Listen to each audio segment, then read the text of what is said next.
당신 어떻게 이럴 수가 있어? 장인 장모님 몰디브 여행 보내준 거, 매달 용돈 이체한 거. 우리 통장에서 나간 돈 전부 봤어. 당신도 알잖아요. 요즘 어디 이렇게 시부모랑 같이 사는 집이 있어요? 내가 참는 것도 있어요. 참는다고? 내가 뭘 참는데? 엄마한테 식사 한번 제대로 차려드린 적 있어? 엄마가 손주 봐주니까 너는 맨날 친구들이랑 카페 가고 쇼핑하고. 그게 참는 거야? 세연아, 이제 그만해. 당신 지금 엄마한테 너무한 거야. 왜 엄마가 죄인처럼 살아야 해? 나중에 너 처가에 다 퍼줄 거면서 우리 엄마한테는 왜 그렇게 째째? 아니, 당신도 좀 그래요. 우리 친정에 돈 쓰는 게 그렇게 아까워요? 남자가 돼서 치사하게 말이야. 장인 장모님한테 돈 쓰는 게 아깝다는 게 아니라 우리 엄마가 여행 가고 싶다 하면 그 나이에 무슨 여행이냐며 정신 좀 차리라고 애기하면서 장인 장모님한테는 해외여행이며 심지어 매달 용돈까지 몰래 드렸잖아. 이러려고 당신이 돈 관리하겠다 한 거야.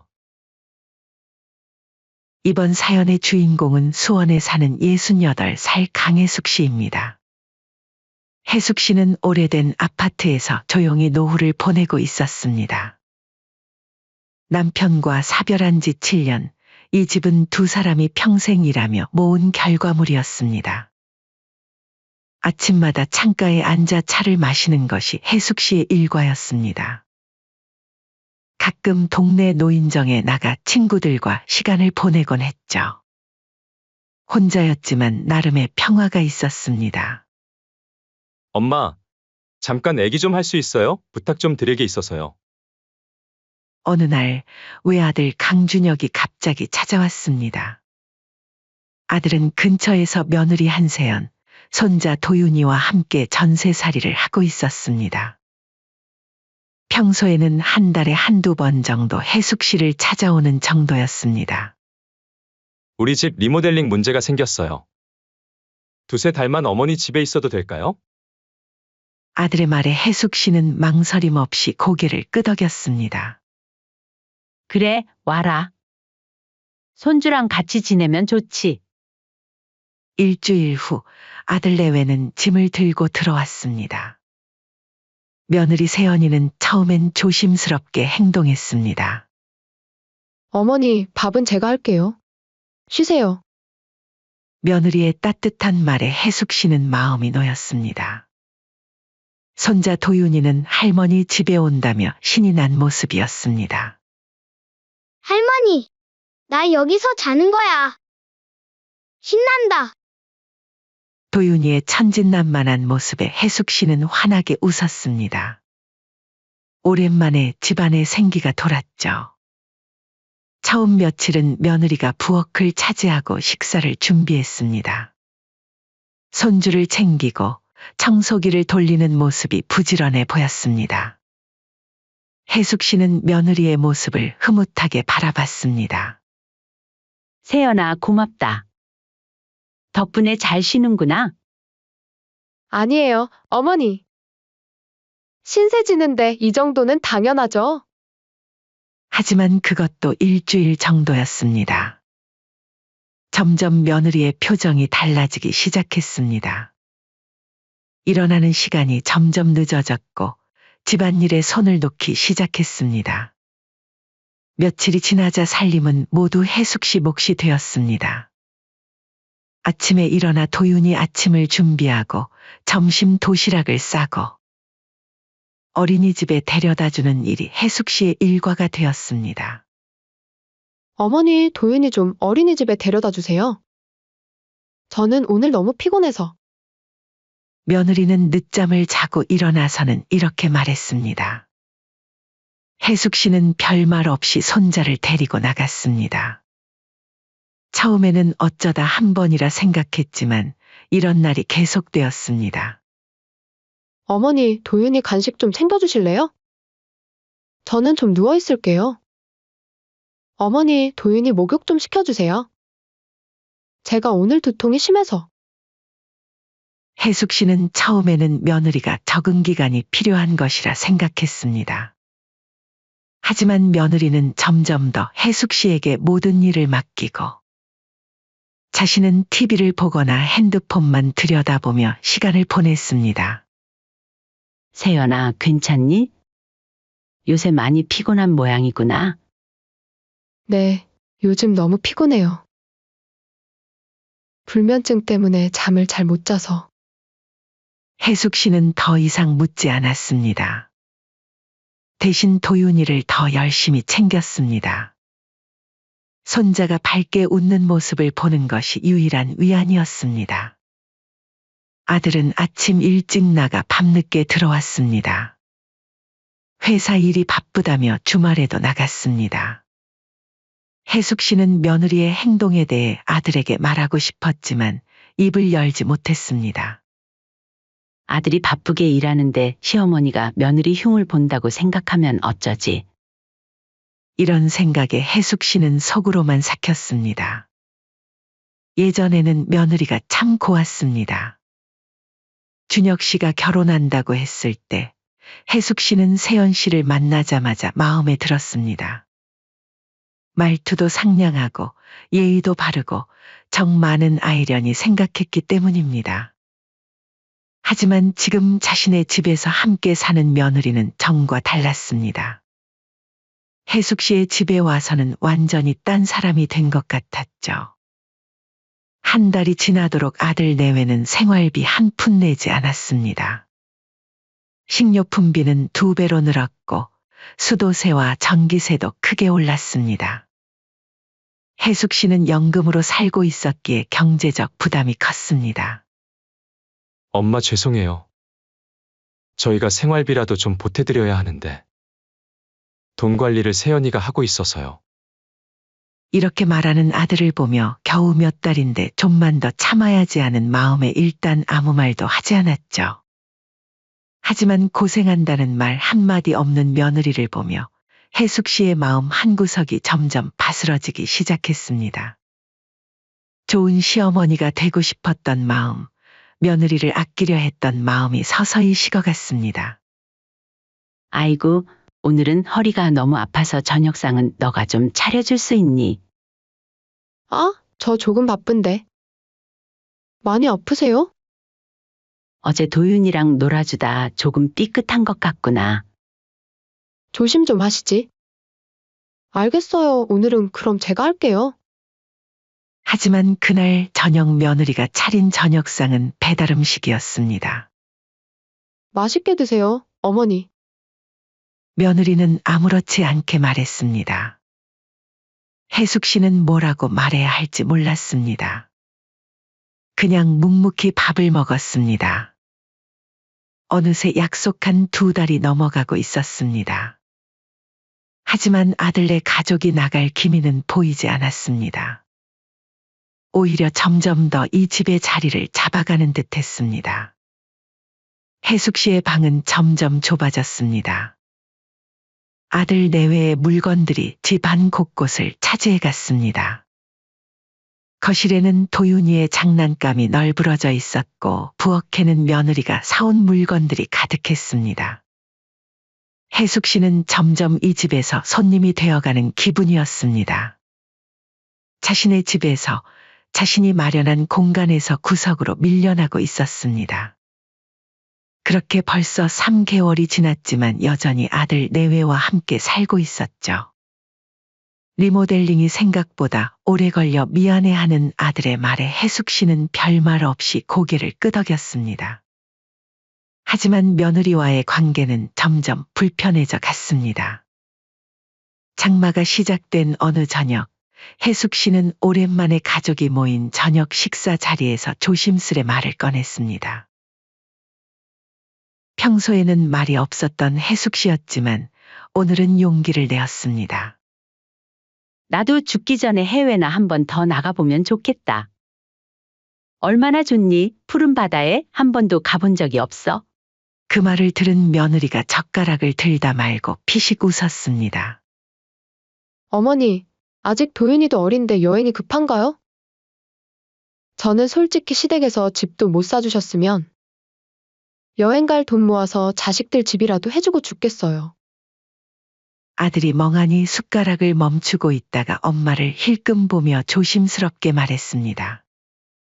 여보, 무슨 말을 그렇게 해? 우리 집도 전세금 엄마가 해주신 거잖아. 전세랑 매매랑 같아? 당신도 복 받은 줄 알아? 요즘 집도 안 해주는 남자한테 시집 오는 여자가 어딨어? 장인어른도 집 사주신 건 아니잖아.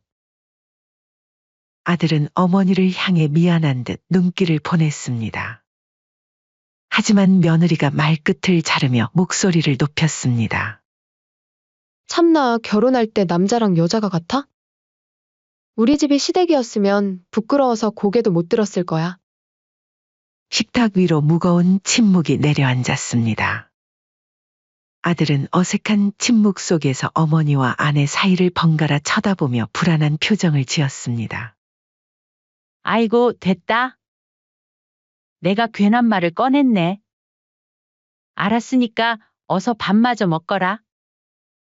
저녁 식사 후 혜숙 씨는 설거지를 하며 눈물을 참았습니다. 가슴이 답답했죠. 자식 결혼할 때 집 하나 못 해준 것 때문에 처가에 무시받는 아들을 생각하면서 괜한 자책을 하게 되었습니다. 어머니, 제가 도와드릴게요. 허리도 아프신데 얼른 가서 쉬세요. 아까 기분 안 좋으셨죠? 아들이 부엌으로 들어와 조심스레 말했습니다. 괜찮다. 너무 신경 쓰지 말거라. 너는 도윤이나 좀 봐.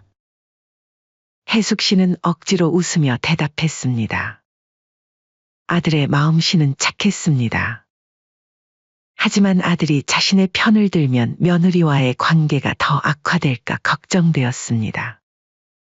다음 날 새벽 화장실에 가려고 일어난 혜숙 씨는 거실 테이블 위에 며느리의 서류들이 흩어져 있는 것을 발견했습니다. 정리하려다 눈에 들어온 카드 명세서에 시선이 고정되었습니다. 몰디브 왕복 항공권 2장, 호텔 리조트 예약, 사돈댁 명의 용돈 이체. 혜숙 씨의 가슴이 철렁 내려앉았습니다. 사돈댁은 해외여행을 보내주는데 시어머니는 여행 꿈도 꾸지 말라니요. 더구나 혜숙 씨의 집에 살면서도 생활비 한 푼 내지 않으면서 말입니다. 나한테는 그렇게 얘기했으면서 여태까지 용돈도 줬다고. 사돈댁은 해외여행을 보내주는데 시어머니는 눈치 밥 한 끼도 조심스럽게 먹는 현실이 서글펐습니다. 혜숙 씨는 손이 떨려 카드 명세서를 원래 있던 자리에 놓았습니다. 그리고 자신의 방으로 돌아가 침대에 앉았습니다. 가슴이 아팠습니다. 눈물이 한 줄기, 두 줄기 흘러내렸습니다.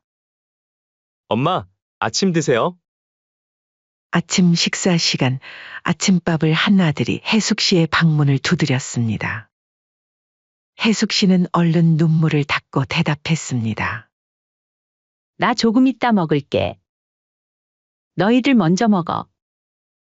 괜찮으세요? 어디 편찮으세요? 아들의 목소리에 진심 어린 걱정이 묻어났습니다. 아니, 괜찮아. 그냥 좀 피곤해서.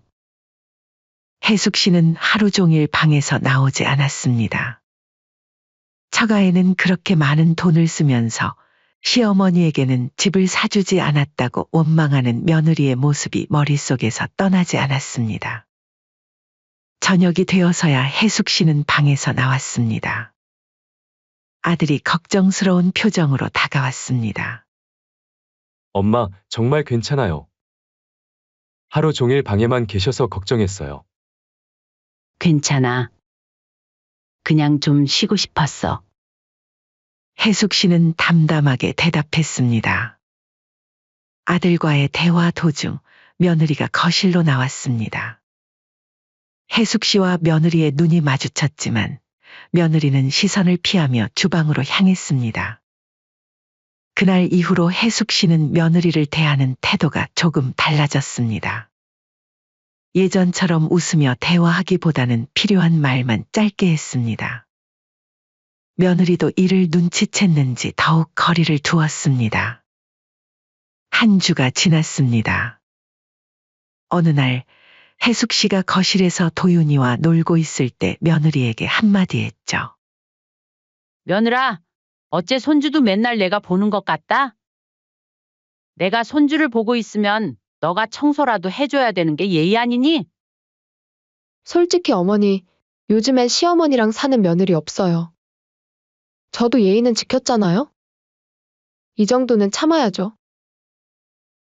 세연아, 무슨 말이 그러니? 어머니도 아시잖아요. 요즘 어느 집에서 시부모랑 같이 살아요? 저도 어머니 모시려고 많이 참고 있어요. 세연아, 내가 들어오라고 했니? 너네들이 들어오겠다고 부탁해서 같이 산 거잖니? 어째 너 입장만 생각을 하니? 혜숙 씨가 조용히 말했습니다. 알아요, 어머니. 그래서 저희가 빨리 나가야 한다는 거잖아요. 그런데 지금 우리가 어디로 갈 수 있어요? 안 그래도 저희도 집 못 나가서 심란한데 꼭 그렇게 치사하게 자식들 눈치 주고 싶으셔요? 그 순간 아들이 거실로 들어왔습니다. 긴장된 분위기를 느꼈는지 불안한 표정으로 두 사람을 번갈아 쳐다봤습니다. 무슨 일이에요? 아니, 별일 아니야? 혜숙 씨는 더 이상 말하지 않았습니다. 하지만 가슴 속에서는 무언가가 부글부글 끓어오르고 있었습니다. 그동안 참아왔던 감정들이 한계에 다다르고 있었습니다. 아들이 방에서 나와 거실로 들어올 때 혜숙 씨는 그의 표정을 살폈습니다. 아들의 눈에는 피로와 걱정이 깃들어 있었습니다. 한 번은 어머니와 눈이 마주치자 아들이 먼저 시선을 피하며 머쓱한 웃음을 지었습니다. 마치 뭔가 죄책감을 느끼는 듯했습니다. 하지만 혜숙 씨에게 솔직하게 말하지는 못했습니다. 그 순간부터 혜숙 씨의 감정은 더 이상 속으로 sak일 수 없는 무게로 쌓여갔습니다. 폭발은 시간 문제였습니다. 그렇게 사건은 어느 토요일 오후에 벌어졌죠.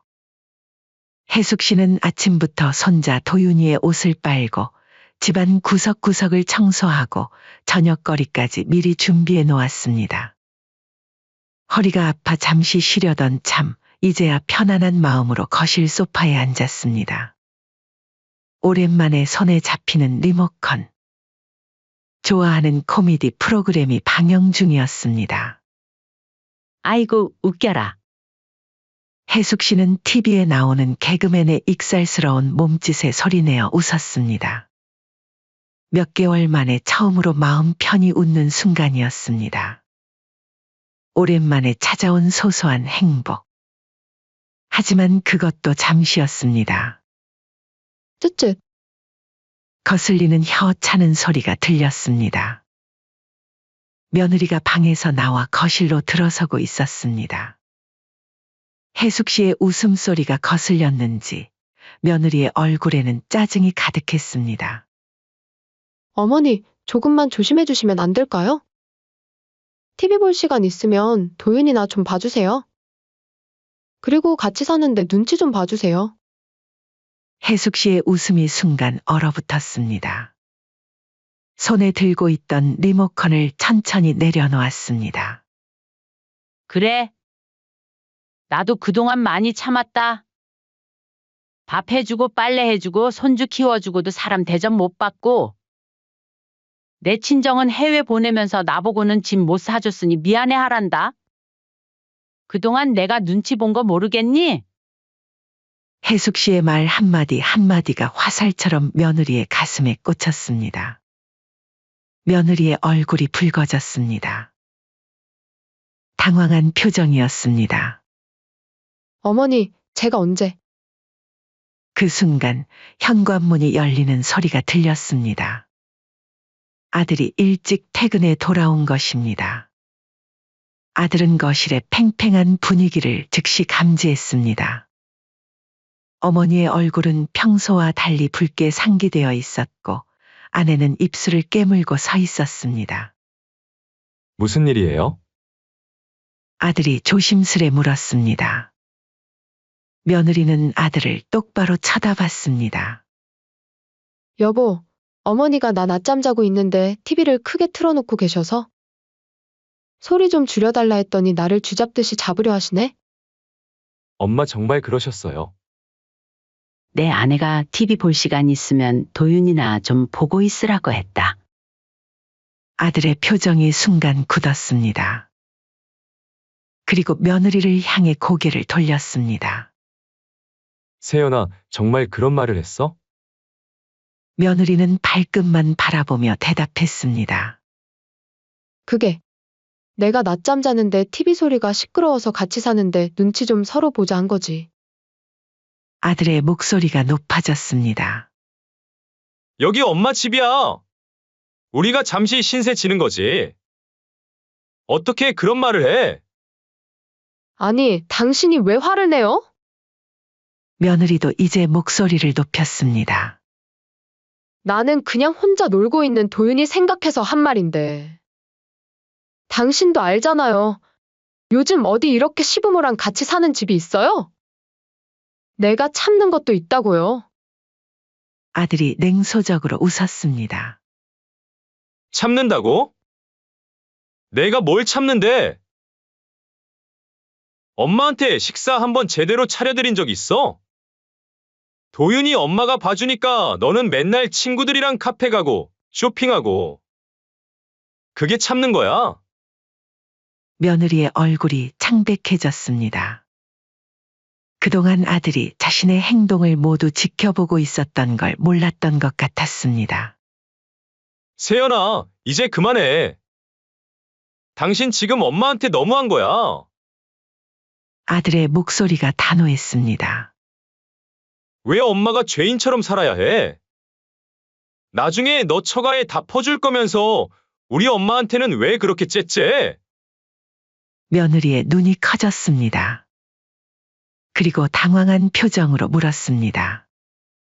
무슨 소리예요? 아들이 주머니에서 접힌 종이를 꺼냈습니다. 그것은 카드 명세서였습니다. 이거 봤어? 장인 장모님 몰디브 여행 보내준 거, 매달 용돈 이체한 거.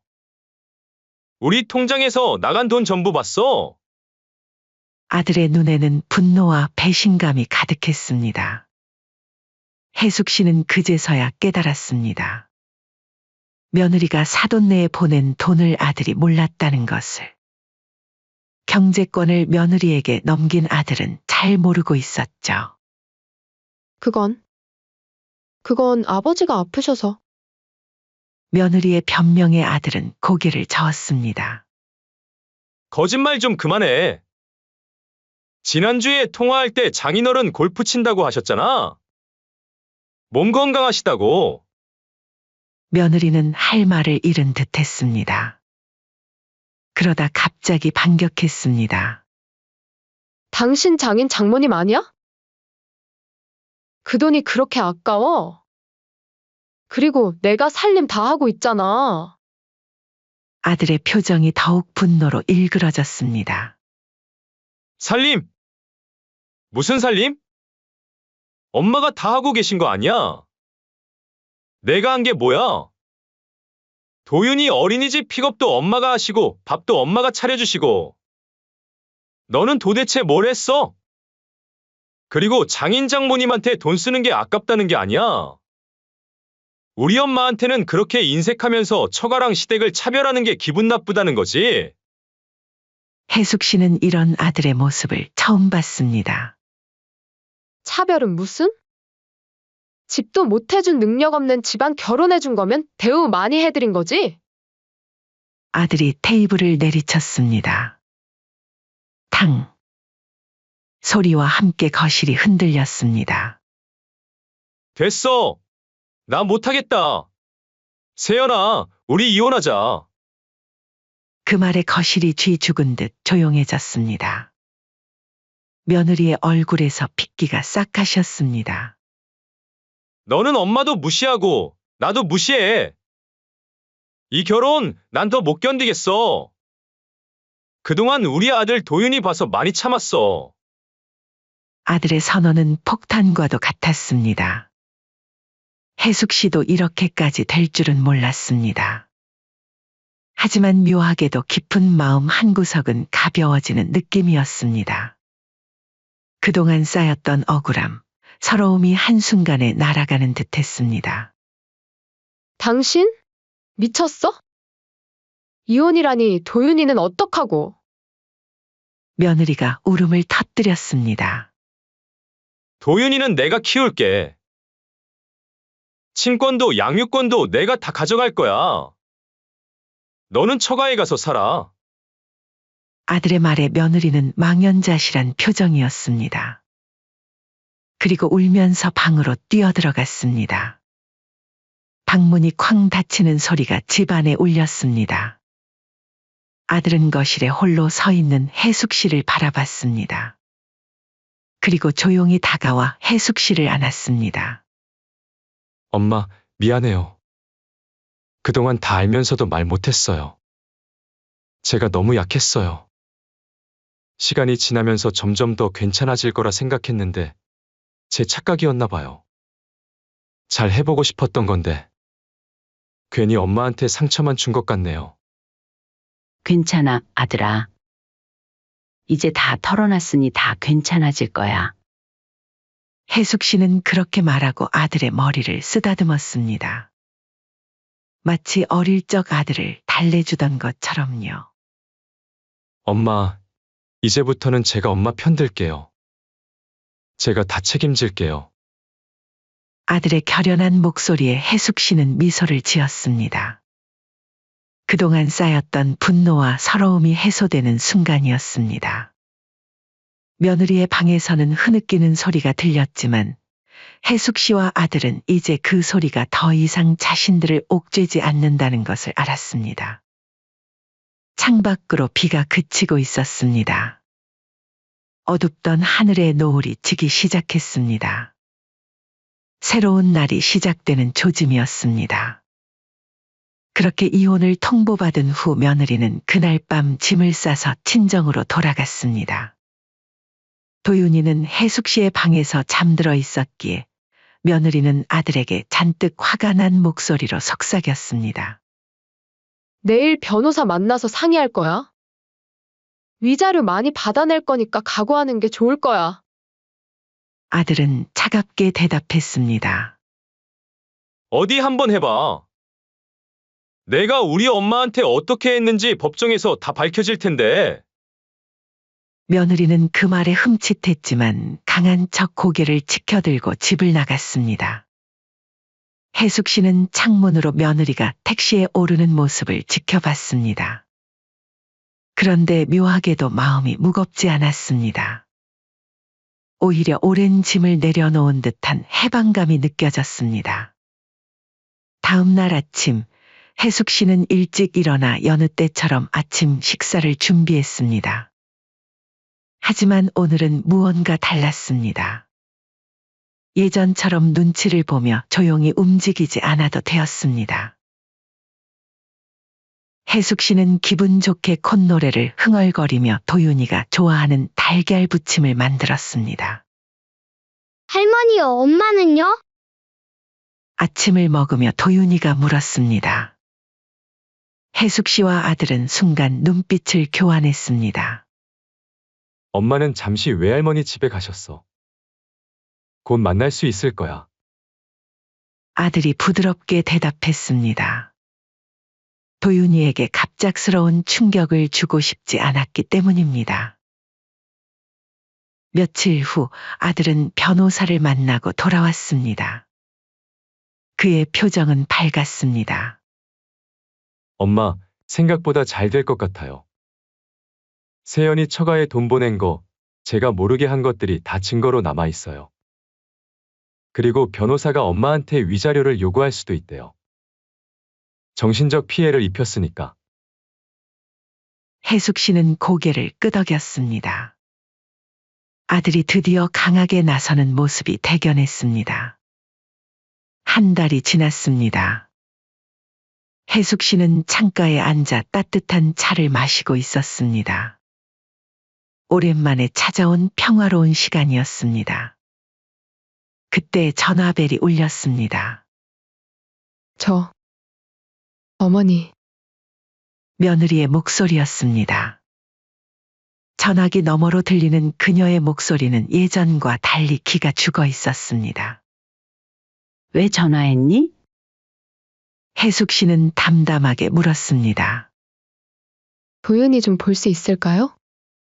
한 달이 넘도록 못 봤어요. 그건 준혁이한테 물어봐야지. 혜숙 씨는 단호하게 대답했습니다. 아들이 전화를 받아 며느리와 이야기했습니다.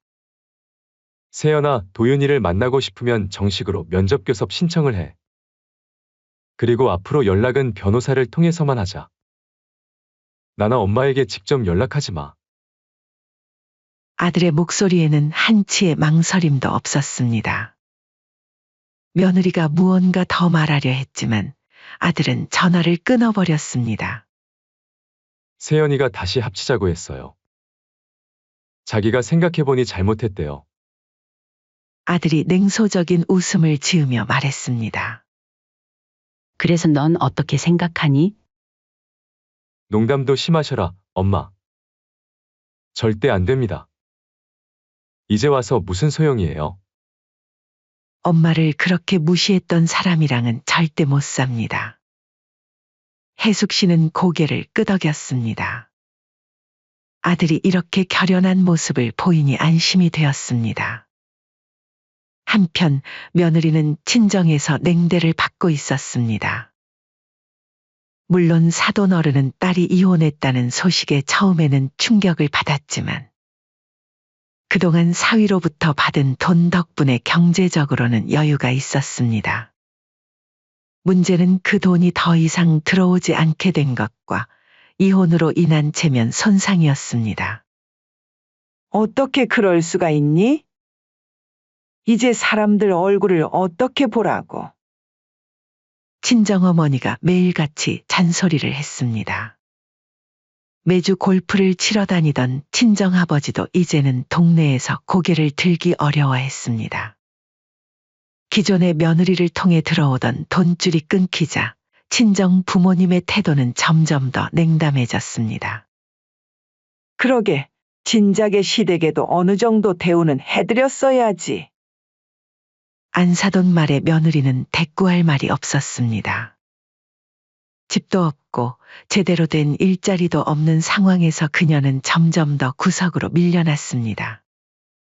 결국 며느리는 친구의 소개로 부동산 사무실에서 일을 시작했습니다. 예전에는 고급 백화점에서 쇼핑하던 그녀가 이제는 손님들에게 깍듯이 인사하며 집을 보여주는 일을 해야 했습니다. 그리고 작은 원룸으로 독립해 혼자 살기 시작했습니다. 세연아, 요새는 어때? 힘들지? 친구가 카페에서 만나 물었습니다. 그냥 그래. 도윤이가 너무 보고 싶어. 며느리의 눈에는 눈물이 고였습니다. 그제야 그녀는 자신이 얼마나 어리석었는지 깨닫고 있었습니다. 하지만 때는 이미 늦었습니다. 여름이 되었습니다. 혜숙 씨, 아들 그리고 도윤이는 하와이행 비행기에 몸을 실었습니다. 창밖으로 보이는 구름이 마치 솜사탕 같았습니다. 혜숙 씨의 입가에 미소가 번졌습니다. 그동안의 서러움과 한이 모두 사라지고 이제는 진정한 자신의 삶을 살 수 있다는 기쁨이 가득했습니다. 아들과 손자가 옆에 있어 더없이 행복했습니다.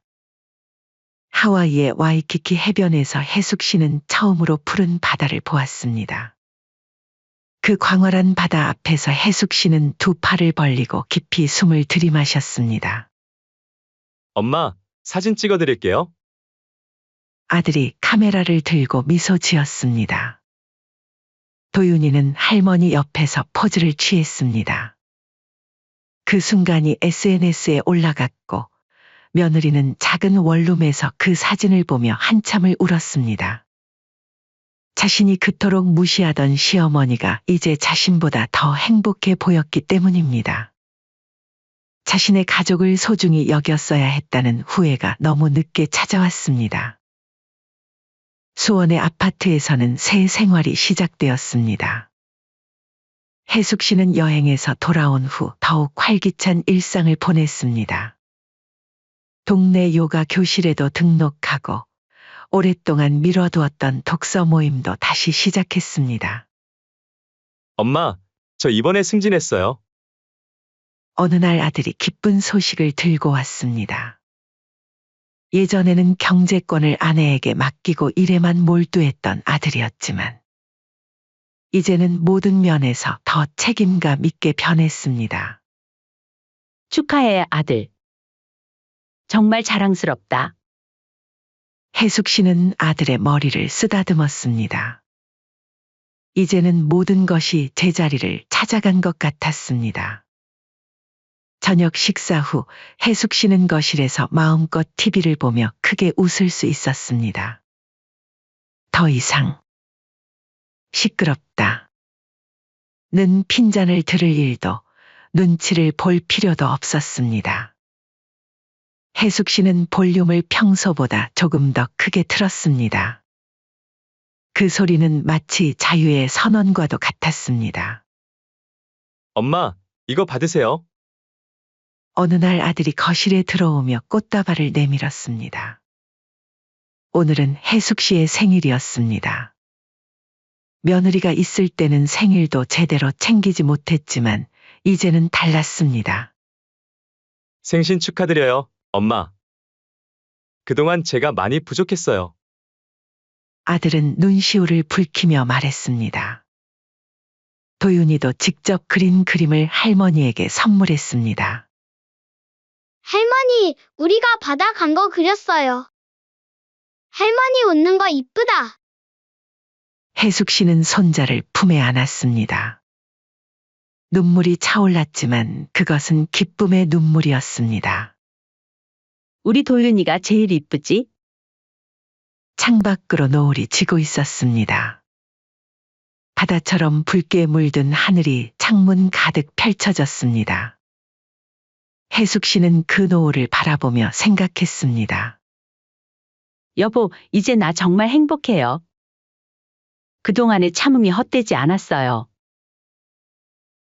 이제는 진짜 내 삶을 살고 있어요. 문득 예전에 밥상머리에서 여행 얘기를 꺼냈다가 며느리에게 핀잔을 들었던 일이 떠올랐습니다. 그때의 서러움이 지금의 행복으로 바뀌었다는 사실에 미소를 지었습니다. 이제 혜숙 씨의 인생에 진정한 봄이 찾아온 것입니다.